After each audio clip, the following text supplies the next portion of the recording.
Good evening, everyone. In tonight's conversation, I'm speaking to Sabrina Pierre from France. Welcome, Sabrina. Thank you, Chris. Thank Mm, you, mm, Sabrina Pierre. Thank you for having me. mm, mm. So, yes, my name is Sabrina. I am 38 now, and I've been dealing with long COVID for a year now. I am a pharmacist by training. I work as an hospital practitioner. I live in Lyon, which is the second biggest city in France, with my husband and my cat. And yes, my life pre-COVID was a very busy one. I was really focused on my work because I really love my work. So I worked probably between 50 and 60 hours a week, which was probably not really healthy, but I was so passionate about my work that it was not a problem for me. And my health was pretty good, indeed. And outside of work, I think, pretty busy too. I love hiking, so yes, I went for a lot of hike during the weekends, and I traveled a lot with my partner. I also visited my family a lot. Yes, so I think it was um, my weeks and my weekends were both probably really busy. And of course, like so many other things changed after my COVID infection. So I was really lucky to have my first COVID infection in October 2023, which is pretty late in the pandemics.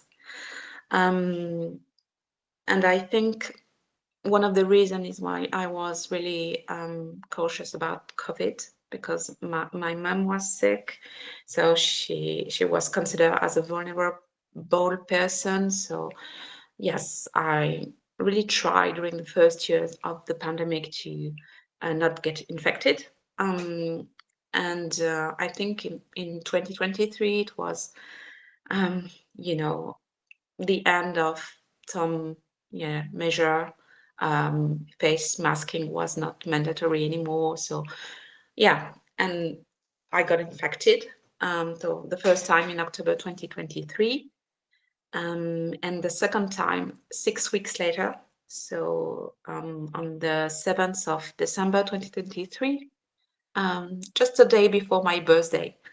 And I think this second COVID infection for me was probably the one which triggered long COVID because I never fully recovered from this second infection. So um, yeah, that's it basically. Yeah, sure. Thank you for sharing, Sabrina. Out of interest, what were some of your symptoms during your infections, your first and second infection? Yeah. Yeah.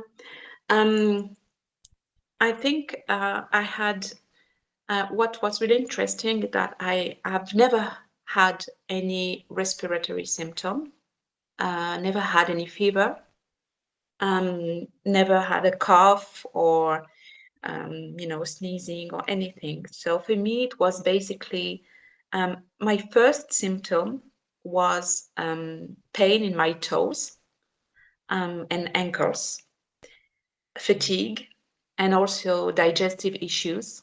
So lack of appetite and stomach pain.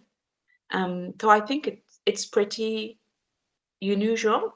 Um, and the first infection was very mild. Um, I think I didn't take any days off work. I just worked from home, but that's it. The second infection, 6 weeks later, was really different. Um, I think it was mild in the way I didn't have to go to the hospital. But for me, the symptoms were really much stronger than my first infection. So it began with same symptoms, so pain in the toe and a fatigue. So I remember that I was given a lecture at the university, and at the end of the lecture, I was completely whipped out. Really, I was, yes, say, okay, I just have to probably go back home because I'm really fatigued. Um, and I had this uh, lateral flow test positive in the evening. So I think, okay, it's the same thing. It makes sense. So I'm just going to rest a bit. And the night after was really weird. I had nightmares. I had a lot of, I was sweating, but no fever. I had insomnia and a kind of a sort of an anxiety, which was really weird. I couldn't tell why I was so anxious, but I felt something was wrong in my body. So it was really a strange experience. I had to take a shower in the middle of the night because I was hot and cold, and I was really unwell. But I knew that COVID can, give some strange symptoms. So at this time, I was not really worried. And it was the end of the week. So on the Friday, I worked from home. And on the weekend, I was really fatigued. I was, again, I had really trouble eating because I had zero appetite. But I think, okay, it's probably normal because, yes, I am COVID positive. So I'm going just to take it easy. And I had really a lot of ups and downs during the weekend. Sometimes I felt better, and then I was completely off, and then a bit better, you know. But again, nothing completely unexpected. So I took a day off work on the Monday, and then from the Tuesday I was back at work. Um, but it was in December. I had only 2 weeks left before the Christmas holiday, and I have to say that I struggled a lot during these 2 weeks because I was tired. I was not feeling very well, but I was functional. I was functional. Then it was Christmas, so we went to my family's. And yes, I was again a bit unwell, but nothing too wild. And at the end of December, we went to a trip with my husband in the Iceland. And I remember feeling a bit, yeah, anxious, a bit on the edge, you know. And there was literally no reason why, because everything was okay. I was really happy to go on holiday. I had no problem at work, So it was, yes, a bit strange for me, but yeah. And during the trip, um, again, I was very tired, but I thought that maybe it's because of the trip, of the flight, Traveling, yeah. um, I I really didn't think once again about long COVID, to be honest. And then I had a stomach bug during the holiday. So I say, okay, really bad luck, COVID Yeah, and yeah. a stomach bug, but say, okay. Um, and we went back to France, and it was time for me to go back to work, but I think, okay, I'm going to work from home during 1 to 2 days because I don't want to contaminate anyone at work with my bug. And I think on Tuesday, so it was the 3rd of January 2024, I went to work, and in the middle of the day, I had a kind of a malaise, the feeling I'm going to faint, I'm going to pass out. I was really unwell. I couldn't stand up. I had to sit down, and I had to phone to my husband and say, okay, I think I can't drive back home. You have to pick me up because I'm too unwell. I can't do this. So my husband drove me back home, and for me it was the beginning of long COVID, because the day after I was just unable to get out of bed. So yeah, I think it was, yes, um, yeah, something progressive, but from one day to another, I was housebound. Yes. Wow. Thanks for sharing, Sabrina. So you were working in the pharmaceutical industry, is that correct? A pharmacist? No, In- I'm yeah. indeed, I work at the hospital. Oh, I see. And you give lectures as a doctor. Yeah. Also, yes. Mm. Okay. Cool. Yeah, that's an incredible story. Thanks for sharing. I wanted to ask, in terms of the second of infection, do you think it was a different variant, or just the knock-on effects of having two follow-on infections that kind of threw your body over that edge of into long COVID? Yeah, I'm not sure. The only thing I'm sure about is the fact that it's a different infection. I know because I get tested between the first and the second infection, and I was Mm, negative. So I'm sure mm, it's a second infection. Not sure about the variant. I'm not sure, but I think it was probably Delta variant at this time. mm, Um, I think that probably having two infection within a 6-week time frame probably didn't help. And I also had the vaccine between my first and my second infection. So all of these plus the stomach bug, I think probably it was too much for my immune system, but I'm not mm. sure. Really, I'm not sure. I think Sorry, nobody can knows you say that again? about the Yeah, mechanism, you know. yeah. Sorry, I lost you there for a second. Did you say you had a vaccine between your first and second? Yeah, yeah. I had Okay. my Mm, my booster, my third injection between my mm, first and my second infection.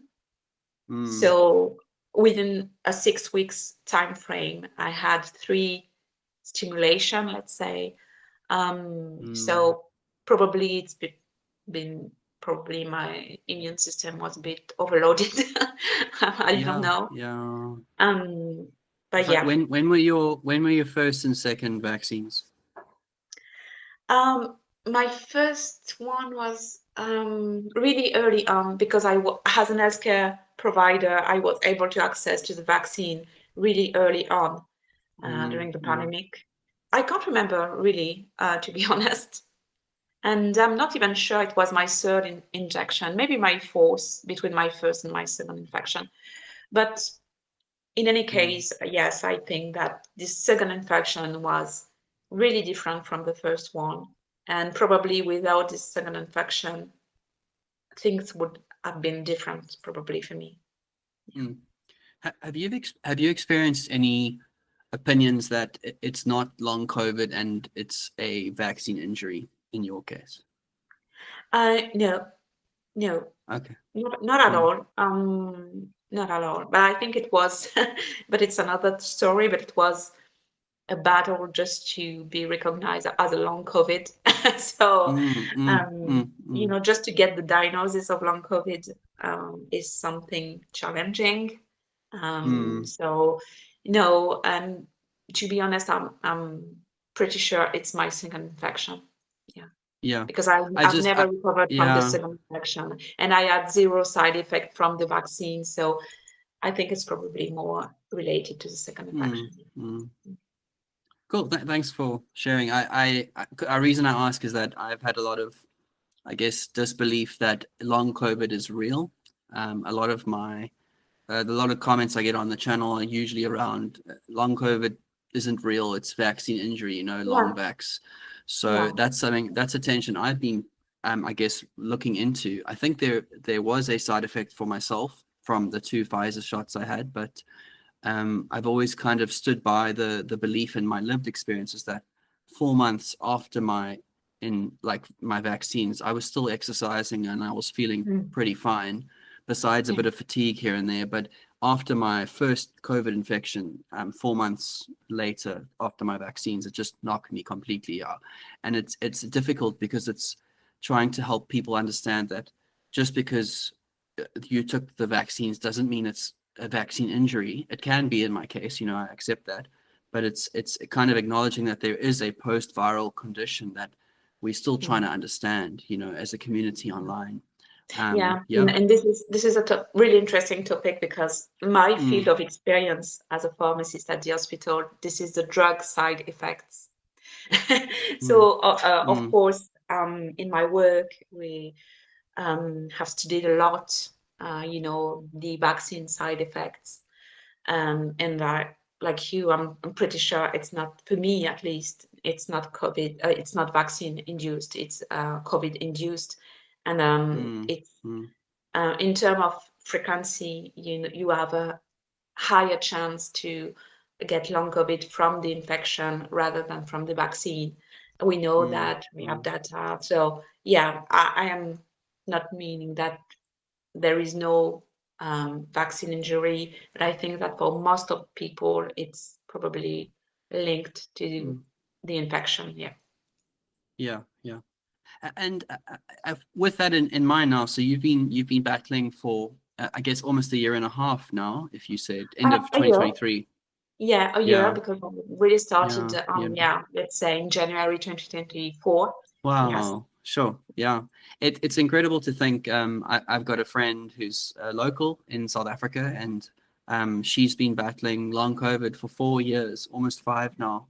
So since the beginning of the pandemic, and it's incredible just to think of the level of suffering that is over a 4 or 5 year period. I mean, I've had it now for almost 3 years, and it's just debilitating. I can work, but it's 3 days a week, and I have to really pace my energy output and manage that. In that light, how what are ways you found to balance your life with your husband and your cat and work? Are you able to work anymore? Unfortunately, I am on sick leave for about a year. I tried Mm, to return to work in at the end of September 2024. Uh, mm, and unfortunately, I think it was too soon for me. So I mm, crashed, unfortunately. So I had to be signed off again, mm, mm. which was incredibly difficult for Yeah. someone like me who is really job driven, and really focused on my career. But there are many challenges you have to face in order to go back to work. Um, for me, at least in my case, it's in France, it's impossible to go back to work. Um, you can go back to work. The minimum you can do is half, time, Mm, part mhm, time, mm, But for me, at this stage, so 9 months in my recovery, it was too much. So I had to accept. I had to do a lot of work regarding acceptance, that mm, it's going to take time for me to be able to go back to work. And it's probably better to um, wait a bit more and to be more ready, rather than to go back to work too soon and to crash. yeah. So for me, of course, I am prioritizing my recovery over my work, which is something that I probably, it took me probably a year to say this sentence, but it's the truth. Um, I hope to be back at work probably, I don't know, in a couple of months or next year, I don't know. Um, but for now, it's just impossible for me because there are two ups and downs. And, you know, it's, I have bad days when I just can't do anything. So yeah, I try to, um, let's say, reintegrate some activities, daily activities, you know, and try to stick to a routine and find my baseline. And then I will try to return to work again.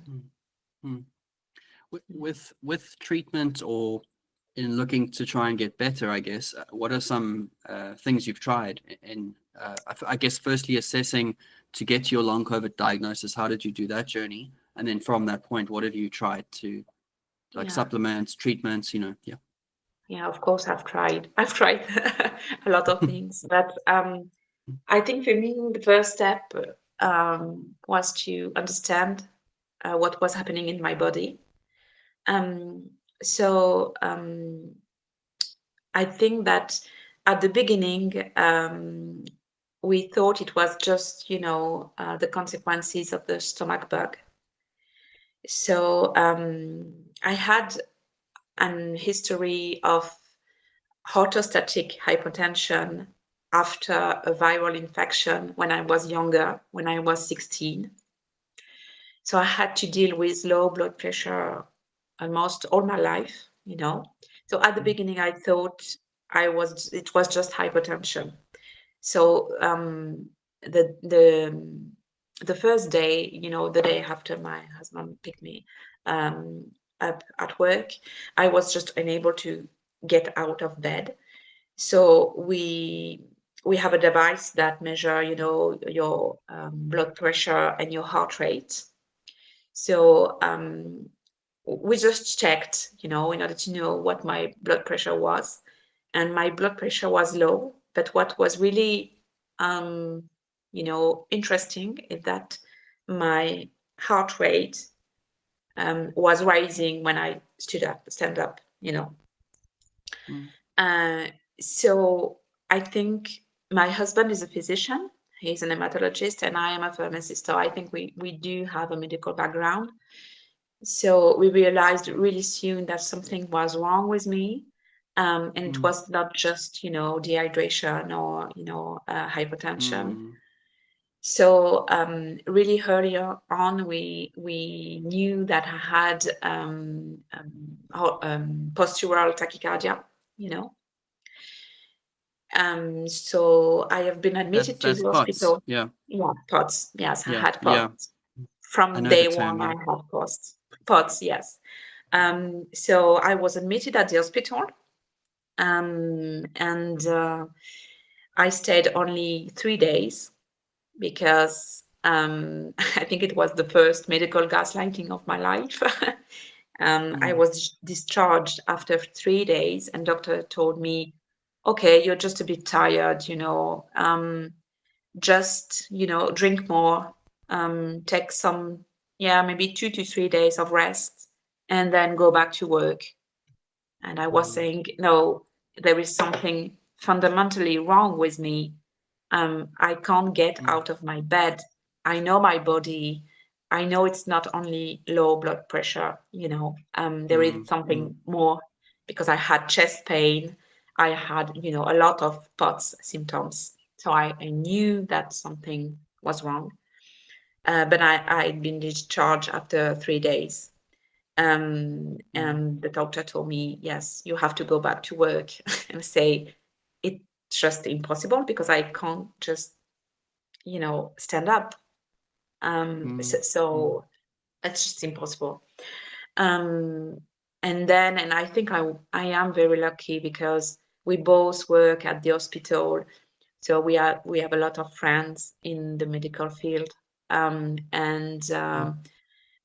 then had a lot of appointments at the neurologist, and the neurologist told us, yes, it's probably POTS. So we are going to try immunoglobulin, intravenous immunoglobulins. We are going to treat you like Guillain-Barré syndrome, So I I had, don't know that syndrome. Could you yeah. explain a bit about that? Yeah, Guillain-Barré syndrome. This is also a post-viral illness, but it's not against your autonomic nervous system. It's against your nervous system, and you get paralyzed. From it begins with the hands, and then the arms, and the same for the legs. So it's a life-threatening condition. And I have a family history of Guillain-Barré syndrome. So my aunt had, a Guillain-Barré syndrome when she was young. So the doctor at the beginning say, okay, it's not the same thing. It's not a Guillain-Barré syndrome, but it's probably something similar. So we are going to give you the same treatment.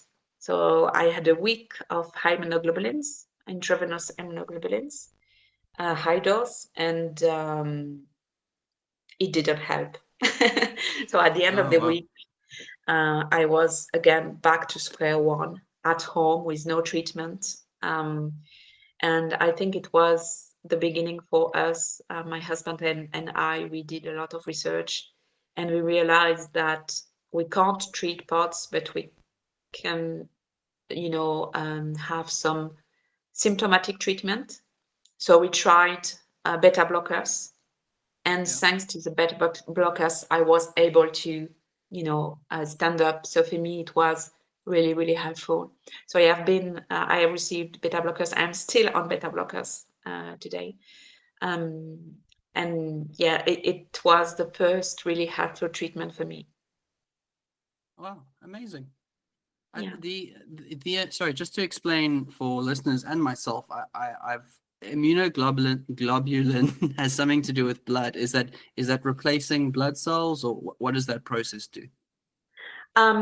Yeah, it's a product from the blood, yes. But I think that in that case specifically, it's used for anti-inflammatory, properties. Mm, mm, Because Guillain-Barré is a kind of a autoimmune slash auto-inflammatory disease. I see. So, but I think at least for me, for my POTS symptoms, it didn't help. But I think that probably the physician at this stage, I didn't get any long COVID diagnosis. It was just post-viral POTS, and that's Yeah, it. sure. And the truth is that at the beginning, it was really POTS, symptoms. I Mm, didn't have any other long COVID symptom.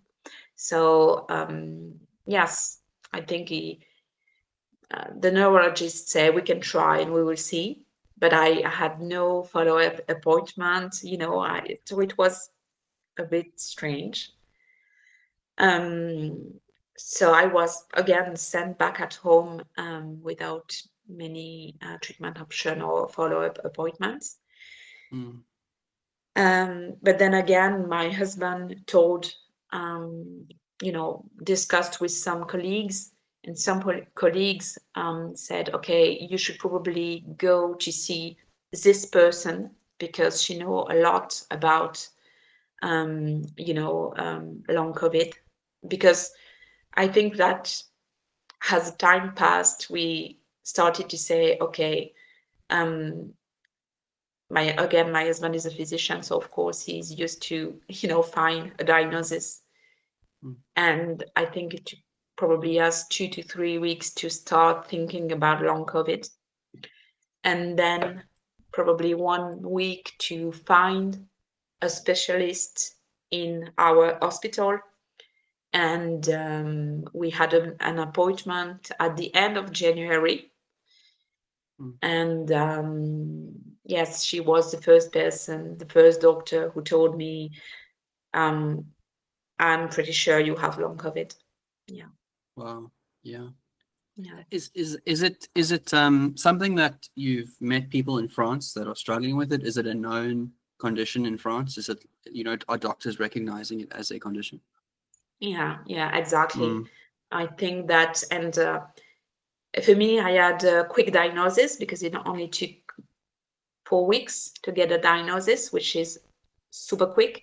But I think it's only because me and my partner, we are in the medical field, and we know people, and we also push to get this diagnosis. But the first doctors I met just told me it's nothing, you're just a bit tired.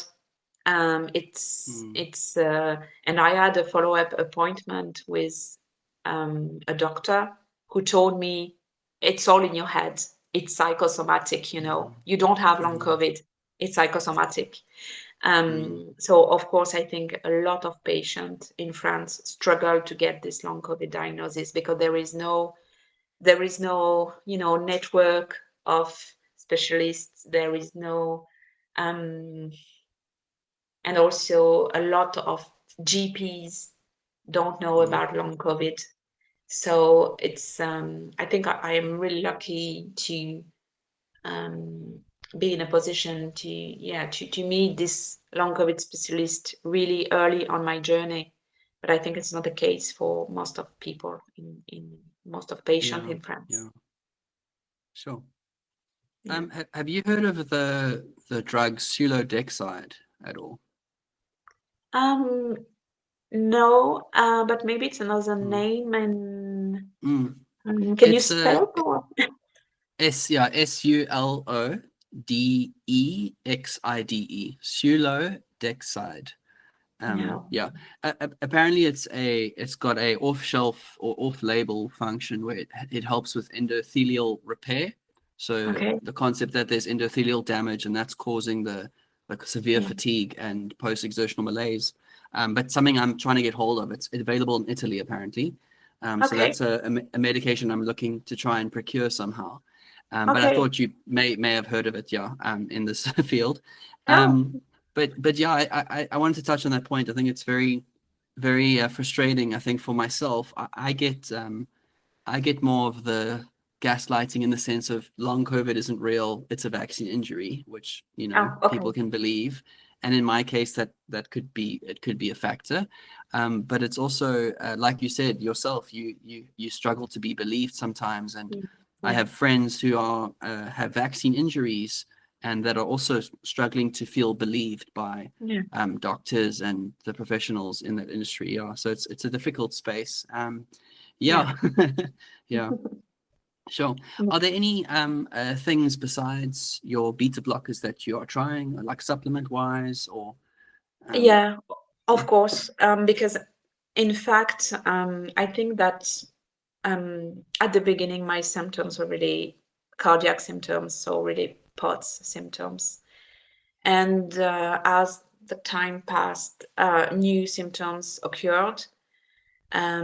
So post-exertional malaise, fatigue, stomach pain, nausea, also anxiety and depression at mm, around month 6. I also had like panic attacks, or this kind of adrenaline release in your body. So I had a lot yes, of yes, different, mm, symptoms. So basically, I also tried, but it was later on, ivermectin and nicotine patches also, mm-hmm. because Were those helpful at all?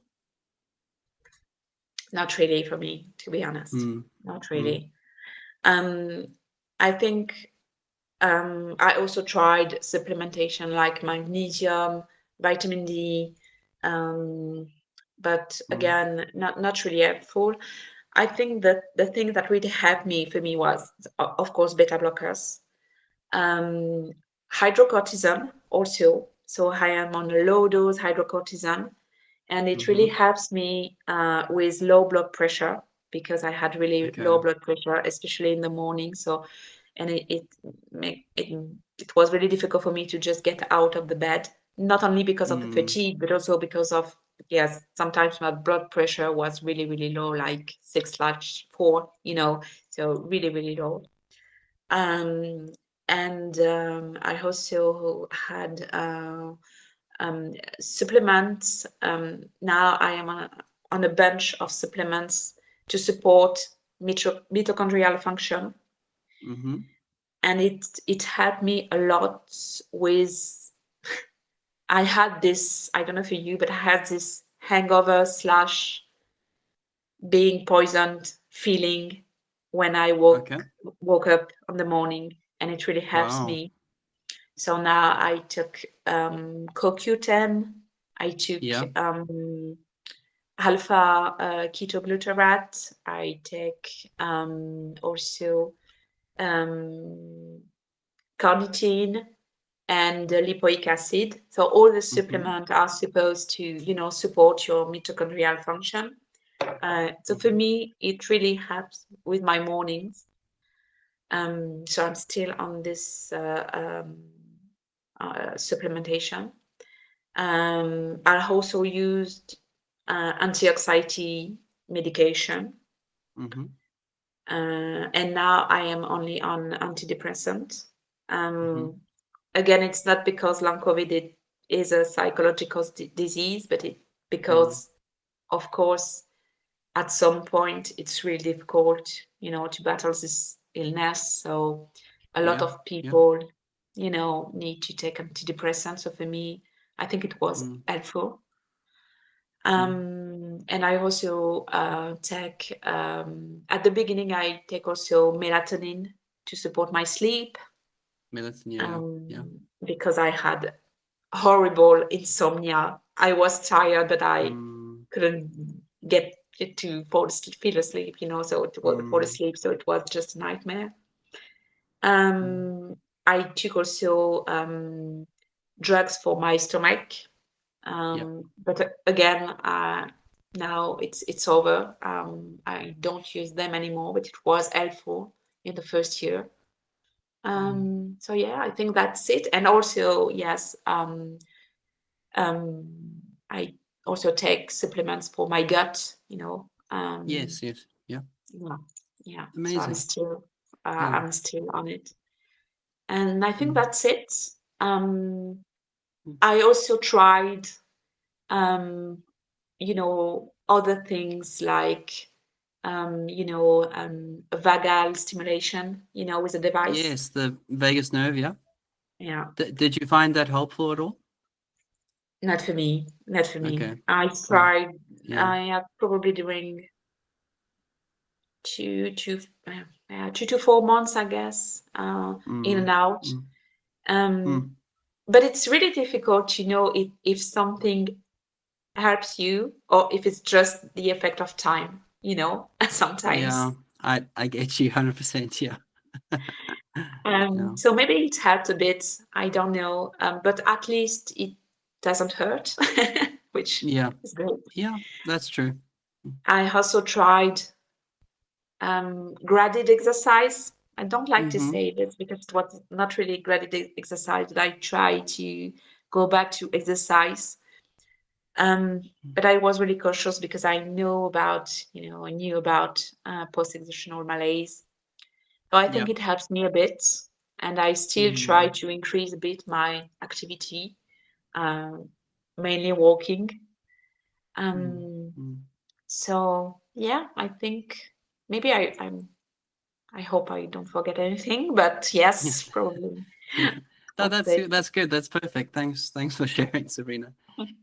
In closing, I'd love you to share just something that you would say to yourself if you or someone else, I guess, to yourself and to someone else that's struggling with a chronic disease or a vaccine injury, long COVID.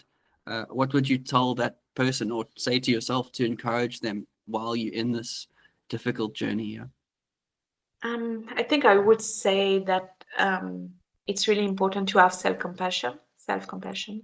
Um, Mm, And I think that for me, during the first year, I was really, I was pushing myself, trying to push myself more and more because I was so desperate to recover.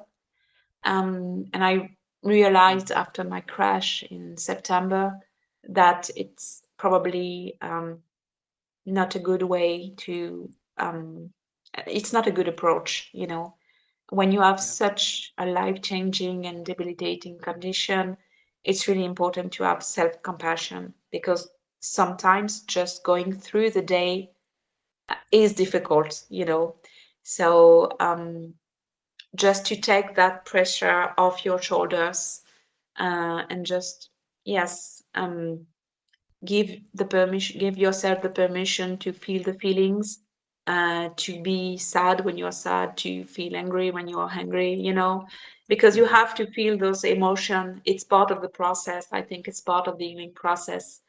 So if sometimes it's too hard, if you have to cry, just cry and give you Mm. this permission. But in the same time, I think give yourself the time to feel the emotion, and then um, go back to your routine, go back to your healing tools, and um, go back to the healing journey, to the healing pathway. I think it probably the only way to live with this kind of, yes, really life altering condition. Mm. I love that. Self-compassion is a massive thing. I Yeah, think, yeah, being kind to yourself is such a hard thing. Something I've yeah, had to work through as well is the same thing of saying, Chris, it's not your fault that this happened to you. yeah, Some virus happened, maybe the vaccine did something to you, but it's not your fault that you've got this post-viral condition that's severely yeah, like affecting your life and relationships, work, and the yeah, biggest thing I think it affects is also people's opinions or perceptions of you. At work, I yeah, struggle with the idea that, or maybe the perception that some people think, oh, I'm lazy, oh, it's in his yeah, head, like pull up your socks, carry on with life, but yeah, it's been very hard, just that little, like that subtle perception battle of how people see you as maybe not as diligent or hardworking as you were in yeah, your former pre-COVID and pre-long COVID kind of life. So yeah, it's definitely a tension for me as well. Yeah, yeah, thank you so much, Sabrina, for your time this evening. I really appreciate you also speaking in your second language, English, I imagine. So yeah. yeah, apologies. I don't know any French. I can say au deux trois, but that's about it. No, this is And this is me. I'm sorry for my mistakes. I'm no, sorry. no, your English is great, but just for the listeners to understand the accent as well. So I will Yeah, try get some of those bigger medical terms and write them in the comments, but all the notes below the video for people to look up for their yeah, own information. Yeah, but really appreciate your time, and Sabrina, and please keep in touch. And for yeah, those who'd like to follow along with your journey, they can find you on Instagram.